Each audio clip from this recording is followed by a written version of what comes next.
கூட அரிசி பருப்பும் தாரேன். அவங்கிட்ட நீங்க வந்து ஓட்டு போடும் தாயே.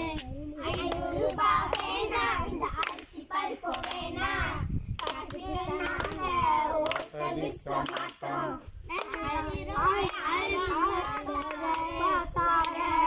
போய் நம்ம வீட்டில் நீங்க வந்து ஓட்டு போடுங்க.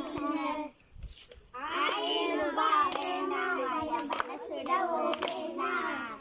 ஒன்றுக்கு நாங்க வாங்க மாட்டோம் சோத்தே. 2000 தார, 2 வேட்டி சட்டையும் தார. கட்டிக்கு நீங்க வந்து ஓட்டு போடு தம்பி. 2000 வேட்டி சட்டையும் வேணாம்.